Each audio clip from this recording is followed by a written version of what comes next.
गुरु भक्त परिवार भारत।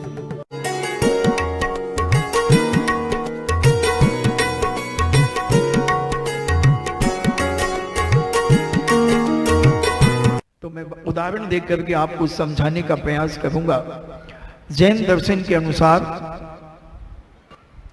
जब युद्ध के लिए लक्ष्मण जी जाते हैं और राम वहीं रुकते हैं जनक नंदिनी सीता की रक्षा के लिए, मगर राम को बार बार लक्ष्मण से कहते हैं भैया मैं भी चलता हूं। तब लक्ष्मण कहते हैं भैया उसको मैं ऐसे ही परास्त कर दूंगा, अगर मुझे आपकी जरूरत पड़ेगी तो मैं सहनाद करूंगा, जैसे सह दहाड़ता है ऐसे मैं दहाड़ूंगा। आप समझ लेना कि मुझे तुम्हारी आवश्यकता है, आप भाभी मां की रक्षा करो, भाभी मां की रक्षा करो। अन्य दर्शन के अनुसार एक हिरण के पीछे रामचंद्र जी जाते हैं वैष्णो दर्शन के अनुसार, और लक्ष्मण जी एक लक्ष्मण रेखा खींच करके चले जाते हैं, मगर जैन दर्शन के अनुसार लक्ष्मण रेखा नहीं खींची गई, उन्हें फूलों से छुपा दिया गया, एक स्थान पर बिठा करके और फूल उनके ऊपर डाल दिए गए और वो बैठी हैं, उनके ऊपर फूल ढके हुए हैं।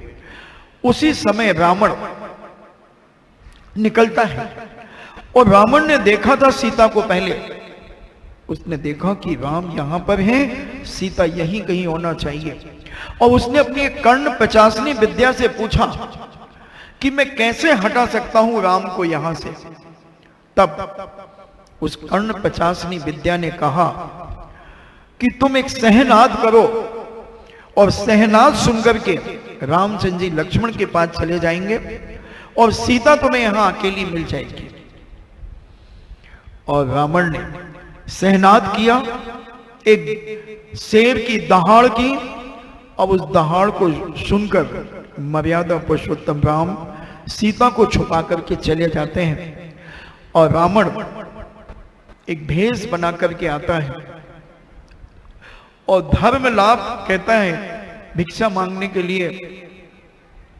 सीता देखती हैं अब उसे भिक्षा देने के लिए तैयार होती हैं, मगर रावण उन्हें विमान में बिठा लेता है और ले जाता है। तब सीता विलाप करती हैं और उनके शरीर में जो आभूषण थे, पहले की माताएं, हमारी बुजुर्ग माताएं लेविन टोक्यो लगाती थी, ऐसे गोल गोल नीले पीले लाल सफेद अपनी चुटैया में लेकर के रबड़ में फंसा लेती थी, लेविन टोक्यो कहलाते थे वो।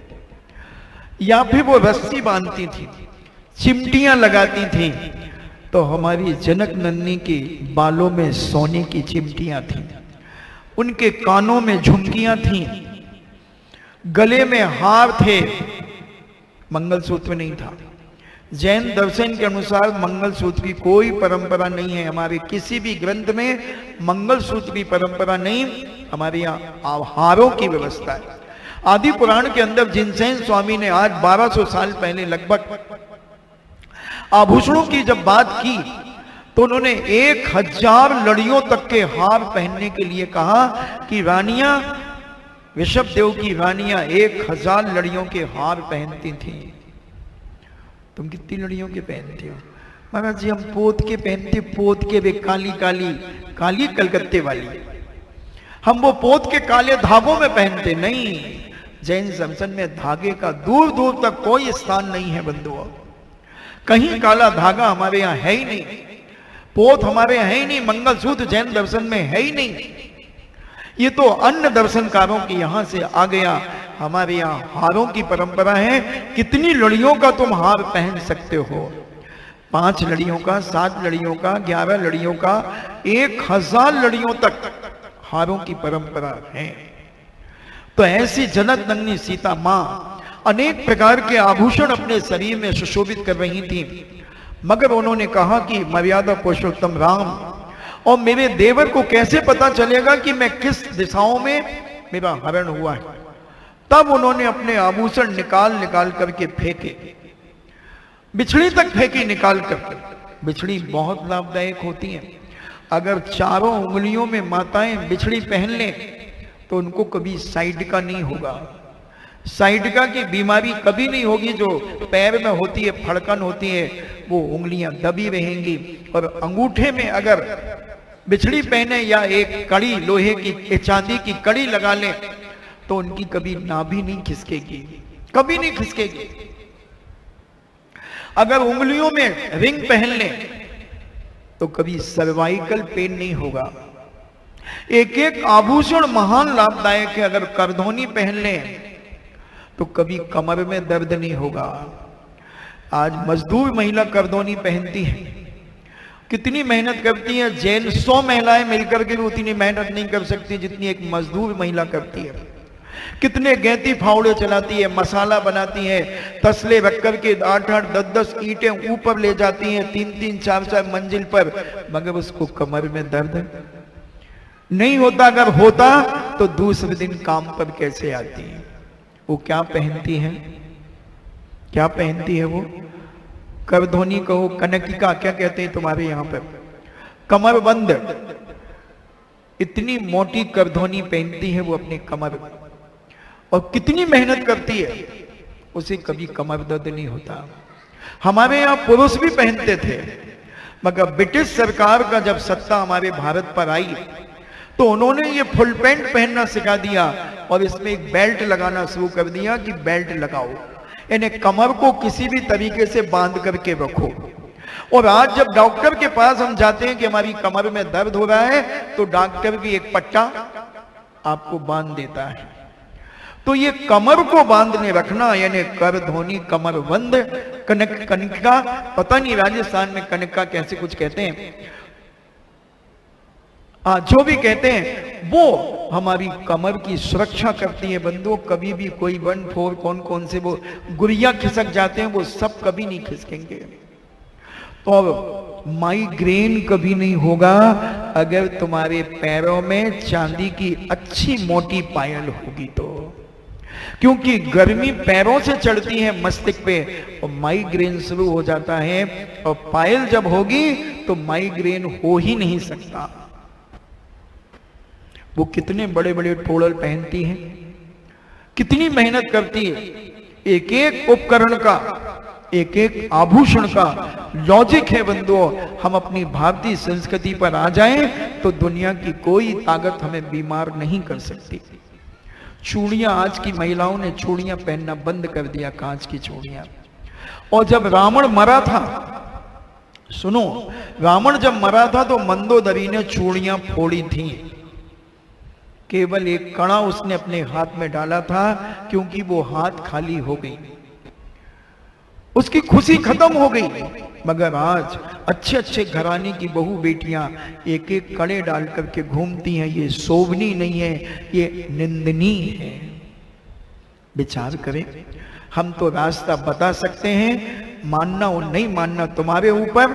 और जब ये हाथ की चूड़ियों की आवाज निकलती, जब ये बजती हैं, तो आपके घर की नेगेटिव ऊर्जा बाहर जाती है और पॉजिटिव अंदर आती है। एक घंटी लगाता है चाइनीज, बेल डोर, क्या बोलते हैं, बिन चैन एक घंटी लगाता। क्यों लगाता है? कि उसकी हवा में वो घंटी बजेगी तो नेगेटिव ऊर्जा बाहर जाएगी, पॉजिटिव अंदर आएगी। और हमारी चूड़ियां बजेंगी तो नेगेटिव ऊर्जा बाहर जाएगी, पॉजिटिव अंदर आएगी। और हमारे पैसे से अगला आदमी मांस खाएगा, शराब पिएगा, दुनिया के व्यसन करेगा, और भारत का पैसा भारत में रहेगा।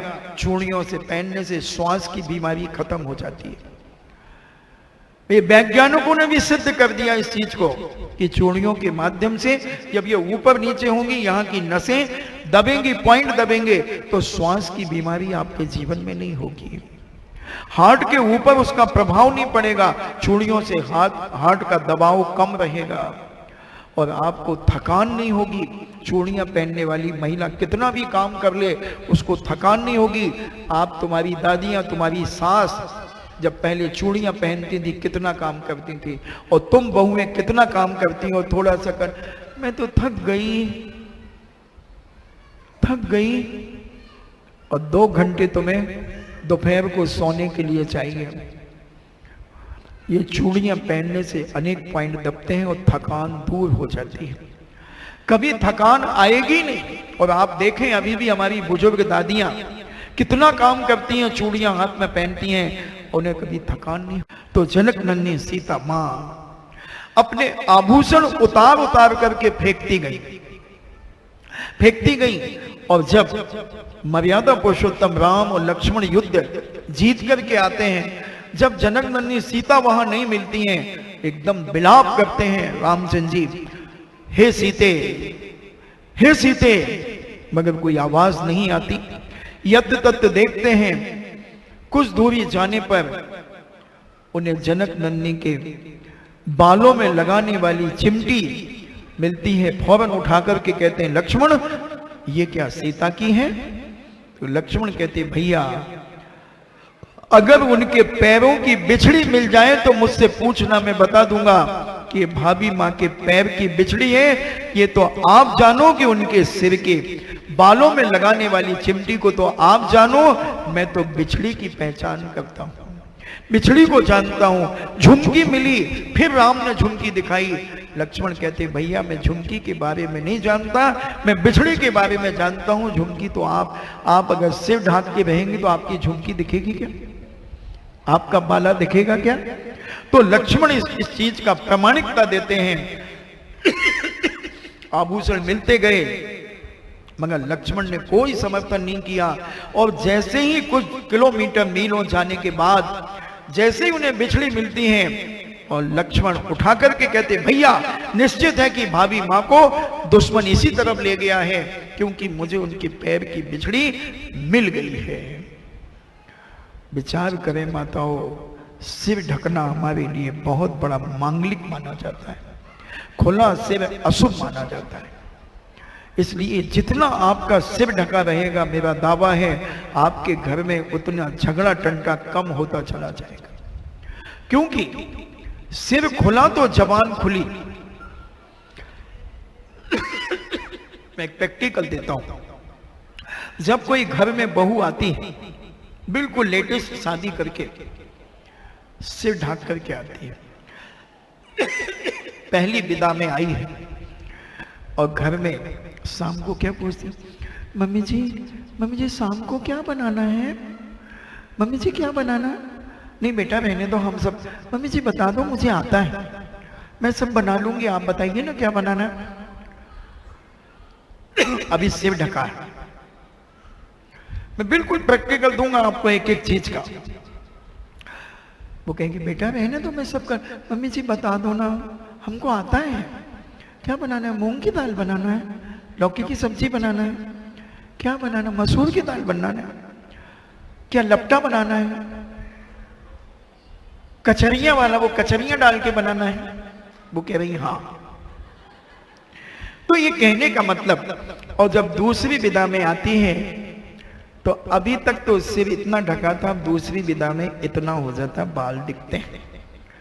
अब टोन समझना, मम्मी ए मम्मी शाम को क्या बनाना है? अरे बेटा अभी मम्मी बताओ ना यार, क्या कर रही हो, बताओ। तीसरी विदा में आती है, सिर केवल ये जूड़ा होता ना जो बालों का, वहां तक अटैच रहता है पिन में। मम्मी ए मम्मी अरे यार तुम बातों में लगी रहती, बताओ ना क्या बनाना है। फिर कहोगी ये बना दिया, कहीं वो बना दिया, बताओ प्लीज जल्दी बताओ, नहीं तो मैं जा रही हूं। तीसरी विदा, क्वार्टर फाइनल, सेमीफाइनल और फाइनल, खत्म। अब ये सिर चला गया, पीठ खुल गई, पेट खुल गया, सब कुछ चला गया, सब कुछ चला गया, कुछ नहीं बचा उस नारी के पास। सारी इज्जत उसकी मिट्टी में मिलने के लिए तैयार हो गई, सब कुछ खत्म। तो मैं सिद्ध करना चाहता हूं कि जनक नन्ही सीता मां 14 वर्ष तक जंगल में सिर ढक करके रही, और जब तक सिर ढका रहेगा, मेरा दावा है तुम्हारे पति से तुम्हारा झगड़ा 50% कम हो जाएगा। और जिस दिन सिर खुल गया, 100% WWE और F होने की तैयारी कर लेना। और अभी भी जो माताएं सिर ढाकती हैं, उनके कभी झगड़े नहीं होते हैं। पहले की माता सिर ढाकती थी, 2 उंगली से पकड़ करके तिरछा मुंह करके बात करती थी, ए सुन रहे हो, सब्जी ले आना शाम के लिए। बोलो ये था। और आज कहां जा रहे हो, सब्जी लेते आना। 2 दिन से कह रहे, सुनते तो नहीं, पता नहीं दिमाग कहां रहता है तुम्हारा, सब्जी ले आना। तो ये क्या है, ये पति की इज्जत है, ये बहुमान है उनका। और सिर ढाक करके मेरे दिवाली तक सिर ढाक लो मेरी प्यारी बहनों माताओं, फिर देखो तुम्हारे घर में स्वर्ग उतरना शुरू हो जाएगा। 50% अगर तुम्हारे घर के झगड़े खत्म नहीं हो जाएं तो मैं आई एम सॉरी प्लीज करूंगा इसी मंच से, मगर तुम्हें तुम्हारी सौगंध कि तुम सिर मत खोलना। अब बताओ, मैं इस अम्मा को बहू कहूं कि उनको बहू कहूं जो खुला बैठी हैं? बताओ जी, अम्मा का सिर देखो कैसा ढका है, और तुम अपने अपने सिर देख लो तुम्हारे कैसे ढके हैं। बहू कौन है, बहू रानी कौन है, और रानी बिटिया कौन है, ये सब तुम्हारे हाथ में है, मर्यादा है। इसलिए बहुत नीतिकारों ने एक बार बहुत वर्षों पहले एक नीति बनी, सिर ढके तो मोरनी सी लगे, नहीं तो ढोरनी सी लगे। ये बहुत पहले एक नीति बनी थी, बहुत पहले वर्षों पहले, सिर ढके तो मोरनी सी लगे।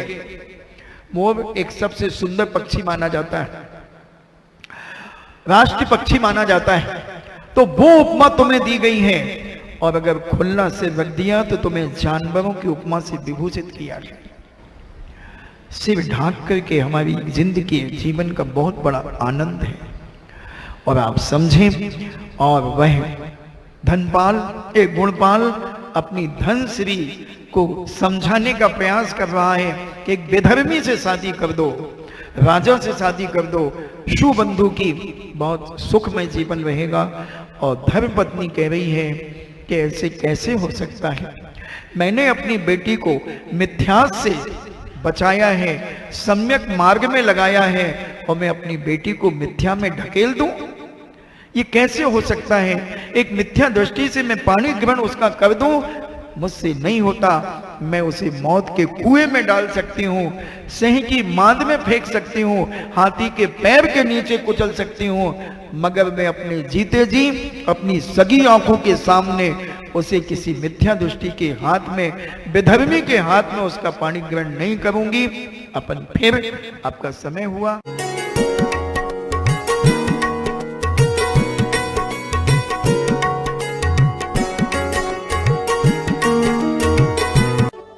इस कार्यक्रम के पुण्यार्जक थे गुरु भक्त परिवार भारत।